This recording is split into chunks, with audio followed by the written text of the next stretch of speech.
그날 밤의 일은 지금도 선명하게 기억나네요. 거실 소파에서 잠들었던 제게 누군가 다가왔던 그 순간 말이에요. 술에 취해 몸을 제대로 가누지 못했지만 희미한 인기척만큼은 느낄 수 있었거든요. 조심스럽게 제 곁으로 다가오는 발소리, 그리고 숨죽인 숨소리까지도요. 안녕하세요, 여러분. 저는 올해 42살 서지연이라고 합니다.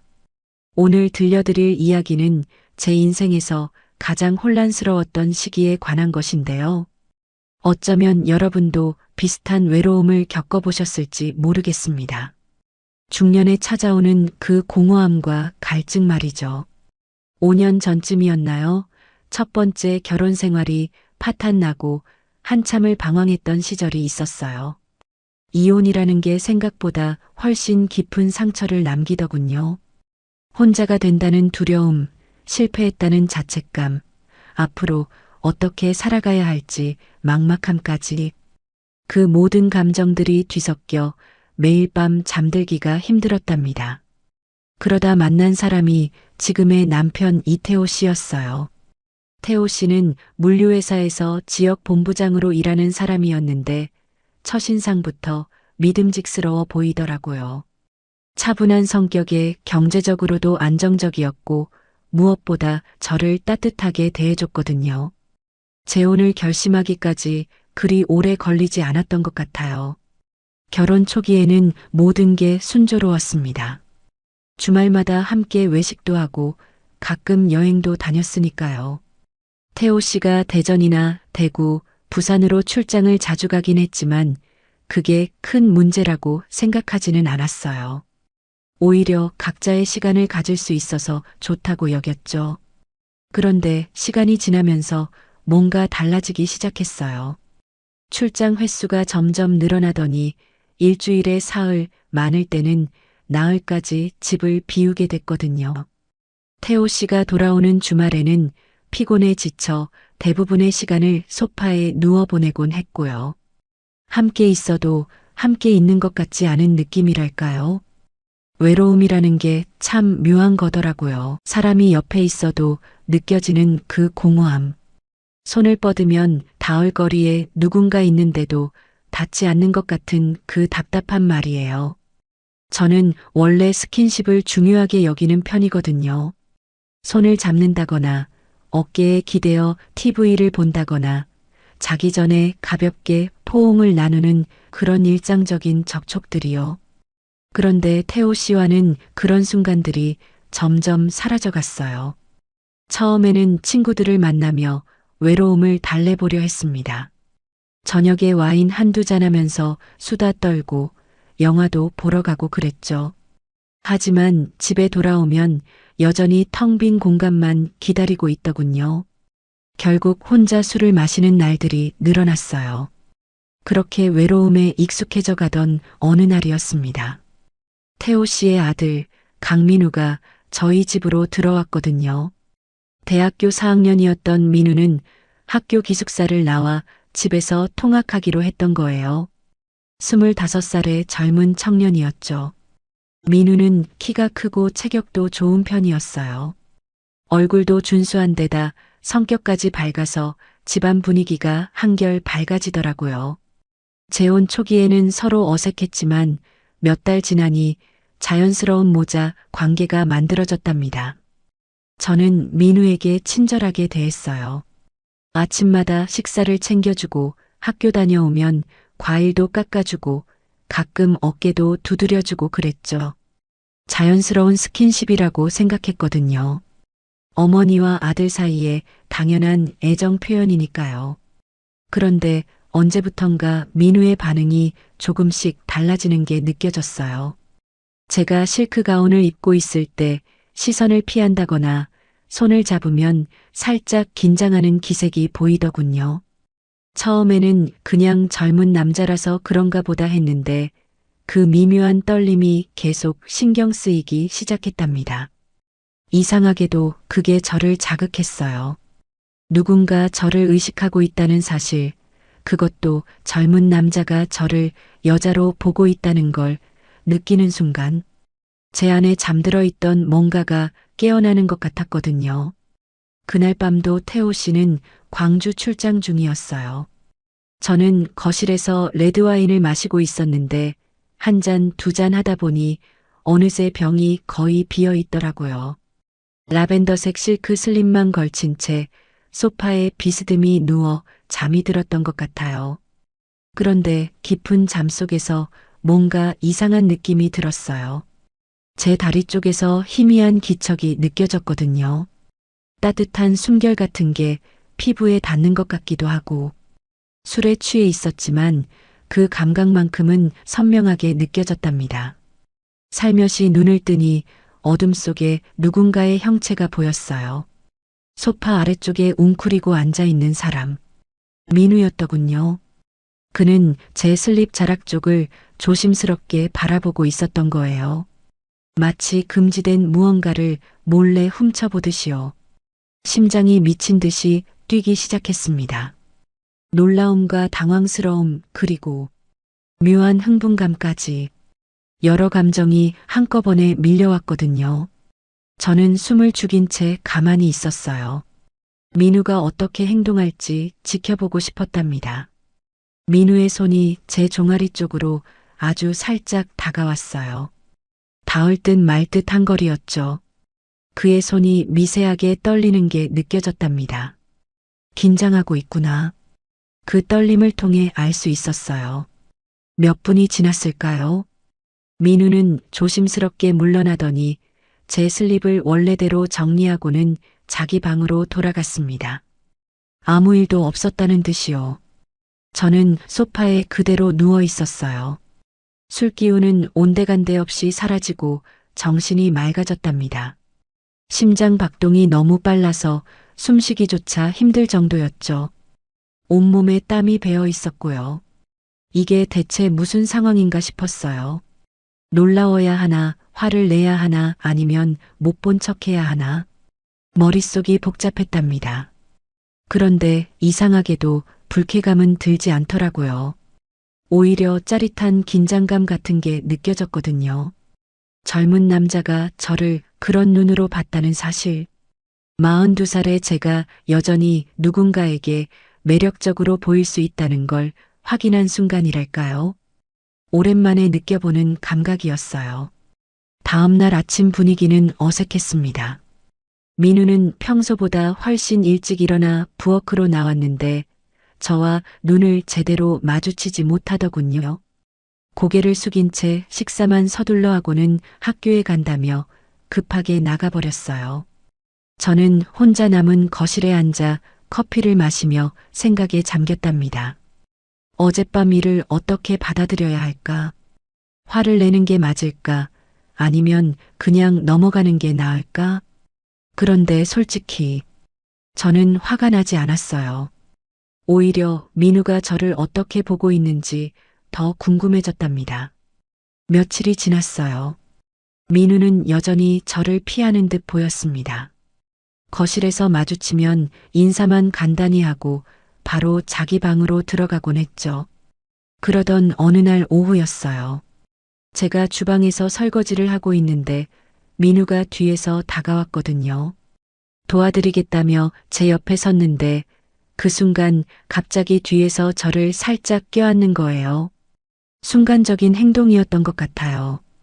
민우도 자기가 무슨 짓을 했는지 깨닫고는 황급히 물러났지만요. 그때 느꼈어요. 민우의 품에서 전해지는 뜨거운 체온, 빠르게 뛰는 심장 박동, 그리고 제 허리에 닿았던 그 무언가. 단단하고 뜨거운 느낌이었죠. 저는 숨이 멎는 것 같았답니다. 놀라움보다는 묘한 흥분이 먼저 밀려왔거든요. 제 몸이 솔직하게 반응하고 있다는 걸 부정할 수 없었어요.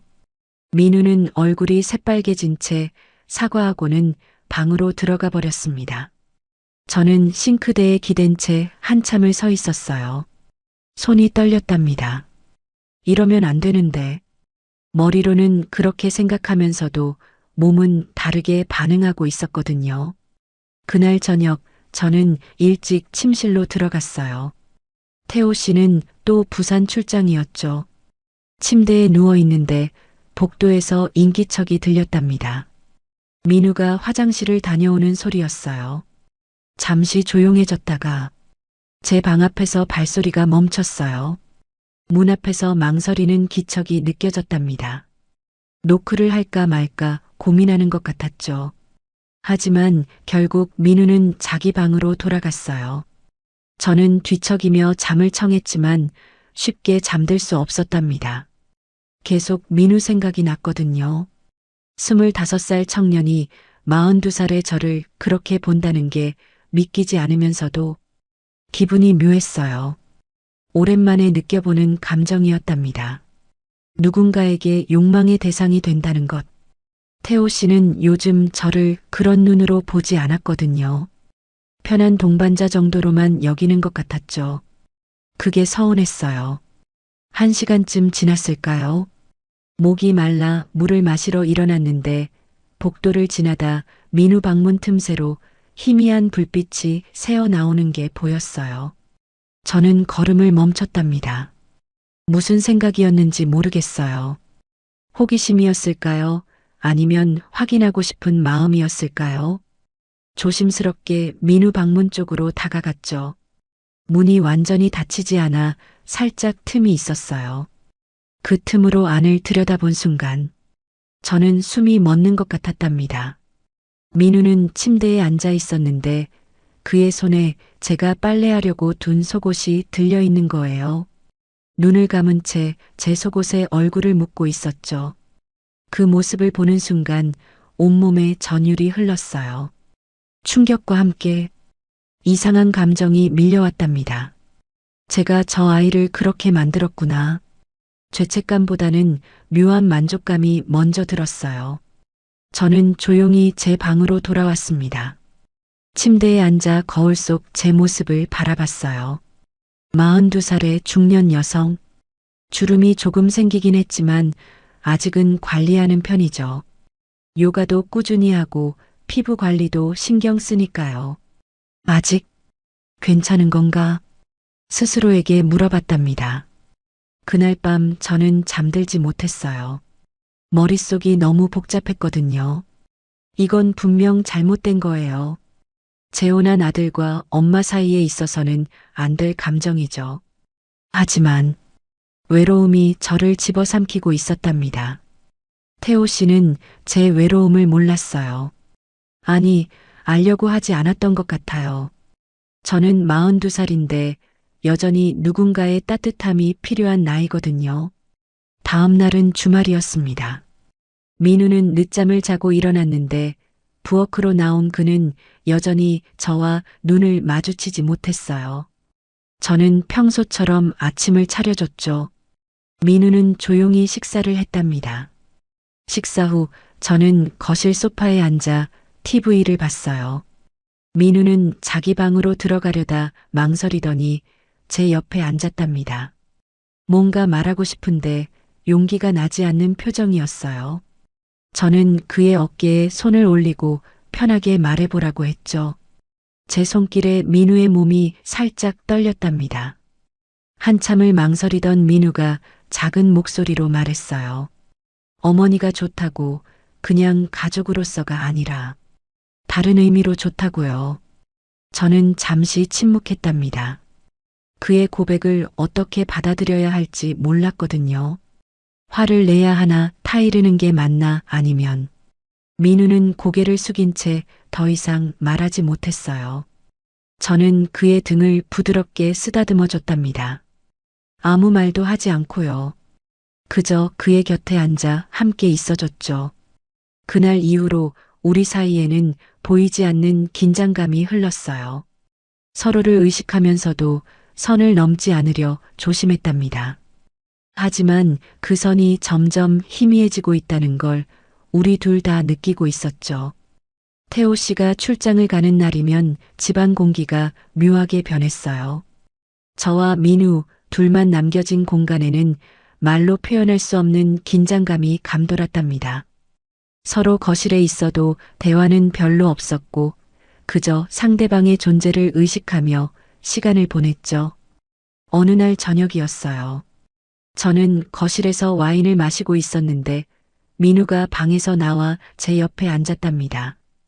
함께 마시겠다며 잔을 내미는 민우에게 저는 와인을 따라줬어요. 우리는 말없이 술을 마셨습니다. TV는 켜져 있었지만 제대로 보는 사람은 없었죠. 그저 서로의 호흡 소리, 잔을 내려놓는 소리만 들렸답니다. 민우가 먼저 입을 열었어요. 어머니가 요즘 더 외로워 보인다고, 자기가 곁에 있어도 외로워 보인다고 말하더군요. 저는 잠시 침묵했다가 솔직하게 말했어요. 그렇다고 나이가 들수록 외로움이 더 크게 느껴진다고요. 민우가 제 손을 잡았답니다. 자기가 함께 있어주겠다고, 어머니를 외롭지 않게 해드리고 싶다고 말했어요.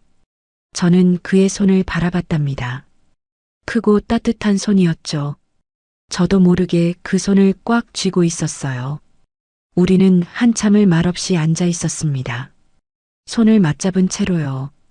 그것만으로도 충분히 위로가 됐답니다.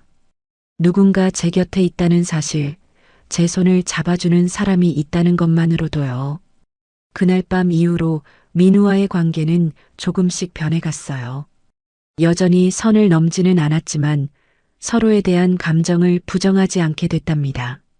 민우는 제가 외로워 보일 때면 곁에 와서 손을 잡아줬고 저는 그의 따뜻함에 기대곤 했죠. 잘못된 거라는 걸 알면서도 멈출 수가 없었어요. 그날 이후로 우리의 일상은 미묘하게 달라졌어요. 표면적으로는 여전히 평범한 모자 관계였습니다. 아침에 함께 식사하고 저녁에 TV를 같이 보는 그런 일상이었죠. 하지만 그 속에 흐르는 공기가 예전과는 달랐답니다. 민우가 곁을 지나갈 때마다 미묘한 긴장감이 느껴졌어요. 제가 거실을 지나가면 민우의 시선이 따라오는 것도 알 수 있었죠. 그리고 저도 민우를 의식하고 있었답니다. 어느 날 저녁이었어요. 태호 씨가 대구로 사흘간 출장을 떠난 날이었죠. 저와 민우만 남은 집은 유난히 조용했답니다.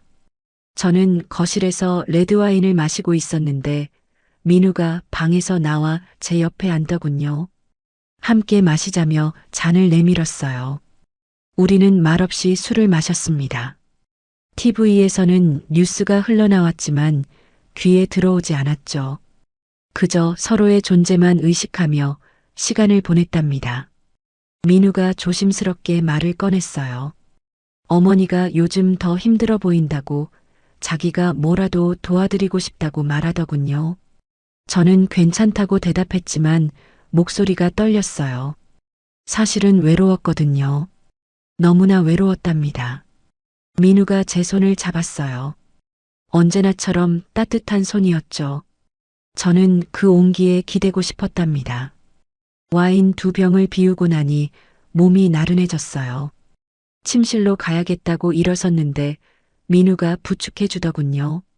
함께 복도를 걸어 침실까지 갔죠. 침대에 누웠을 때 민우는 바로 돌아가지 않았어요. 제 곁에 앉아 머리카락을 쓰다듬어 주더군요. 부드럽고 조심스러운 손길이었답니다. 저는 그 손길이 좋았어요. 오랜만에 느껴보는 누군가의 따뜻한 보살핌이었거든요. 얼마나 지났을까요? 민우가 제 옆에 누웠답니다. 그저 곁에 있어주는 것만으로도 위로가 됐어요. 저는 민우의 손을 꽉 잡았죠. 우리는 말없이 서로의 체온을 느꼈답니다. 그것만으로 충분했어요. 외로움이 조금씩 가라앉는 느낌이었거든요. 다음 날 아침 민우는 자기 방으로 돌아가 있었어요. 저는 혼자 깨어나 천장을 바라봤답니다. 복잡한 감정이 밀려왔죠. 죄책감과 동시에 오랜만에 느껴보는 충만함도 있었어요. 이게 맞는 건가? 계속해도 되는 건가? 스스로에게 물었지만 답은 나오지 않았답니다. 그날 이후로 태호 씨가 출장 갈 때면 민우는 제 곁에 있어줬어요. 손을 잡아주고 때로는 포옹도 해주고 그렇게 서로를 위로했답니다. 더 이상 나아가지는 않았지만 그것만으로도 제게는 큰 위안이었어요. 민우의 따뜻함이 제 외로움을 채워줬거든요. 시간은 빠르게 흘렀습니다. 어느새 민우의 졸업 시즌이 다가왔어요. 대기업 취업에 성공한 민우는 회사 근처로 독립하기로 결정했답니다. 이사 날짜가 정해졌을 때 제 마음 한구석이 무너지는 것 같았어요. 민우가 떠나면 저는 다시 혼자가 되는 거잖아요. 그 따뜻함을, 위로를 더 이상 받을 수 없게 되는 거죠. 그런데 이상한 일이 일어났어요. 민우의 독립을 준비하던 무렵 태호 씨가 달라지기 시작한 거예요. 회사에서 내근직으로 발령이 나며 출장이 확 줄어들었답니다. 집에 있는 시간이 많아지자 태호 씨는 저에게 더 신경을 쓰기 시작했어요. 퇴근길에 꽃을 사오기도 하고 주말에 데이트를 제안하기도 했죠. 오랜만에 손도 잡고 함께 영화도 보러 갔답니다. 저는 복잡한 심정이었어요. 남편과의 관계가 좋아지는 건 분명 좋은 일이었죠. 하지만 동시에 민우와의 시간이 줄어든다는 의미이기도 했거든요. 민우도 그걸 알고 있었답니다. 태호 씨가 집에 있는 날이면 민우는 제 방에 오지 않았어요. 우리는 서로를 그리워하면서도 조심스러워졌죠. 드디어 민우의 이사 날이 왔습니다. 짐을 다 싸서 회사 근처 원룸으로 옮기는 날이었어요. 태호 씨는 축하한다며 저녁에 고깃집 예약까지 해놨더군요. 우리 셋은 함께 식사를 했답니다. 태호 씨는 민우에게 여러 조언을 해줬어요. 회사 생활 잘하라고, 건강 챙기라고, 자주 집에 들르라고 말했죠. 저는 조용히 식사를 하며 민우를 바라봤어요. 민우도 제게 시선을 보냈답니다. 우리는 말없이 서로를 응시했죠. 아무도 모르는 우리만의 작별 인사였어요. 그날 밤 태호 씨는 피곤하다며 일찍 잠들었답니다. 저는 거실에서 마지막 와인을 마시고 있었어요. 민우가 다가와 제 옆에 앉더군요. 잠시 이야기 좀 하자고 말했죠. 저는 고개를 끄덕였답니다. 민우가 제 손을 잡았어요. 가서도 어머니 생각을 많이 할 거라고, 매일 밤 그리울 거라고 말하더군요. 저는 그의 손을 꽉 쥐었답니다. 나도 그럴 거라고, 많이 보고 싶을 거라고 속삭였어요. 민우가 저를 꼭 안아줬답니다. 저는 그의 품에서 눈물을 참았어요. 우리는 한참 동안 말없이 서로를 안고 있었죠. 그게 우리의 마지막 포옹이었답니다. 다음 날 아침, 민우는 짐을 챙겨 집을 떠났어요. 태호 씨와 저는 현관까지 배웅을 나갔습니다.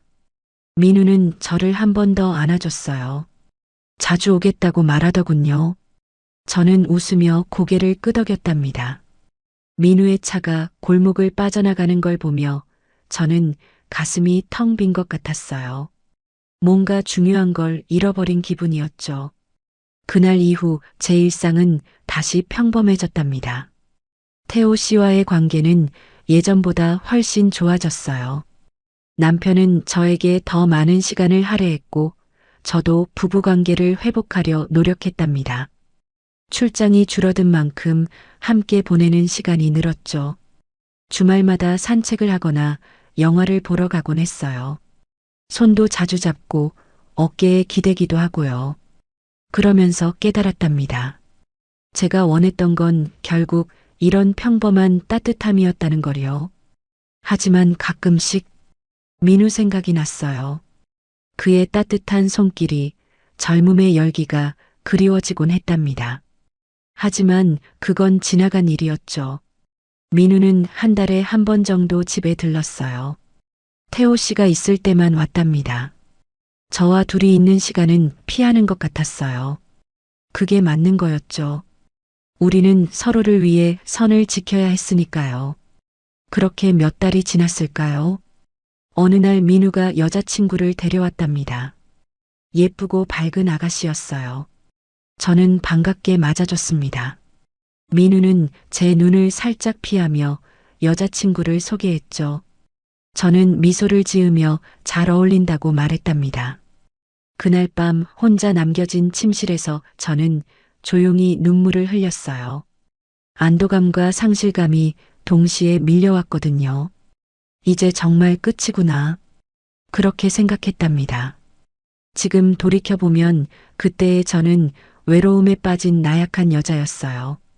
남편에게서 채워지지 않는 공허함을 다른 곳에서 채우려 했던 거죠.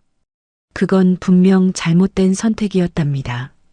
하지만 저는 그 시간을 완전히 후회하지는 않아요. 민우도 저도 서로를 위로하며 힘든 시기를 견뎌냈으니까요. 물론 올바른 방법은 아니었지만요. 42살의 제가 이제 알게 된 건 이거예요. 외로움은 누군가로 채울 수 있는 게 아니라는 것. 스스로 받아들이고 견뎌내야 하는 거랍니다. 그리고 진정한 위로는 잠깐의 따뜻함이 아니라 오랜 시간 함께하는 평범한 일상에서 온다는 것도요. 태호 씨와의 관계도 많이 달라졌답니다. 서로에게 더 솔직해졌거든요. 제가 외로웠다고, 더 많은 관심이 필요했다고 말했어요. 태호 씨도 미안해하며 더 노력하겠다고 약속했죠. 지금은 그런대로 평온한 일상을 살고 있답니다. 가끔 민우가 여자친구와 함께 집에 놀러 와요. 밝게 웃는 민우를 보면 다행이라는 생각이 들어요. 그 아이는 자기 인생을 잘 살아가고 있으니까요. 저도 제자리에서 제 삶을 살아가고 있고요. 완벽하지는 않지만 나쁘지 않은 삶이랍니다. 여러분도 혹시 깊은 외로움에 빠져 계신가요? 채워지지 않는 공허함에 힘들어하고 계신가요? 저처럼 잘못된 선택을 하기 전에 꼭 기억하세요. 외로움의 해답은 금지된 관계에 있지 않다는 것을요. 진정한 위로는 자기 자신을 돌아보는 것에서, 그리고 옆에 있는 사람과의 솔직한 대화에서 시작된다는 것을요. 저는 돌아갈 수 없는 길을 갔다 돌아왔답니다. 다행히 큰 상처 없이 제자리로 돌아올 수 있었지만 누구에게나 그런 행운이 따르는 건 아니에요. 여러분은 부디 현명한 선택을 하시길 바랍니다. 여기까지 제 이야기였습니다. 노후 이여정 채널을 끝까지 들어주셔서 진심으로 감사드려요. 오늘 이야기가 여러분께 작은 위로나 교훈이 되었기를 바랍니다. 영상이 도움이 되셨다면 구독 버튼과 좋아요, 알림 설정 꼭 눌러주세요. 여기까지 제 이야기였습니다. 노후 이여정 채널을 끝까지 들어주셔서 진심으로 감사드려요. 오늘 이야기가 여러분께 작은 위로나 교훈이 되었기를 바랍니다. 영상이 도움이 되셨다면 구독 버튼과 좋아요, 알림 설정 꼭 눌러주세요. 여러분의 작은 클릭 하나가 저희에게는 큰 힘이 된답니다. 그리고 댓글로 지금 어디에서 이 영상을 시청하고 계신지 알려주시면 정말 감사하겠어요. 여러분의 댓글이 다음 영상 제작에 큰 힘이 됩니다. 다음 시간에는 또 다른 삶의 이야기로 찾아뵙겠습니다. 모두 건강하시고 행복한 하루 보내세요. 감사합니다.